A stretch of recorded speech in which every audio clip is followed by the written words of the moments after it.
Bonjour à toutes et à tous, aujourd'hui nous allons parler de l'ITE. Qu'est-ce que c'est? Eh bien c'est tout simplement l'isolation par l'extérieur de votre maison. Partons à la rencontre de Madame Drevnovic qui vient justement de terminer ses travaux avec Cabet, spécialiste de la question à Trévenans dans le territoire de Belfort.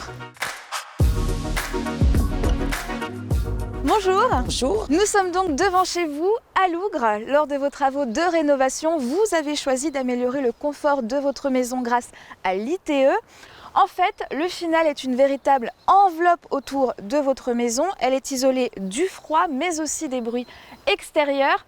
C'est très technique, alors j'imagine que Cabet a été de bons conseils. Comment se sont passés vos travaux? Nos travaux se sont très bien passés. Nous avons été très contents.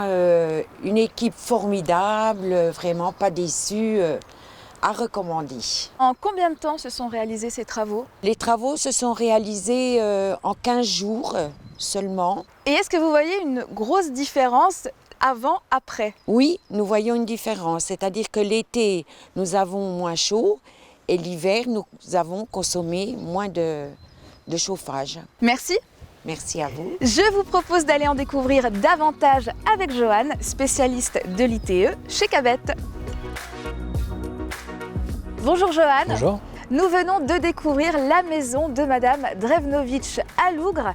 L'isolation par l'extérieur semble être la solution idéale pour valoriser son patrimoine, mais aussi pour faire des économies de chauffage. Est-ce que vous pouvez nous en dire plus? On en parle peu, mais l'avantage aussi de faire l'isolation extérieure, c'est d'améliorer le confort d'été. On va appeler ça le déphasage thermique. Et on va réussir à retrouver la même fraîcheur que dans les maisons en pierre d'autrefois. Et alors si je veux entamer des travaux dans ma maison, comment ça se passe? La première chose à faire, c'est un diagnostic technique qui va nous permettre de proposer une solution adaptée et personnalisée. Et ensuite, on pourra vous aider dans vos démarches administratives, dans vos démarches financières et dans vos demandes de subventions. Merci Johan pour toutes ces précisions. La Minute Cabet est déjà terminée. On se retrouve très vite pour une autre aventure. À bientôt.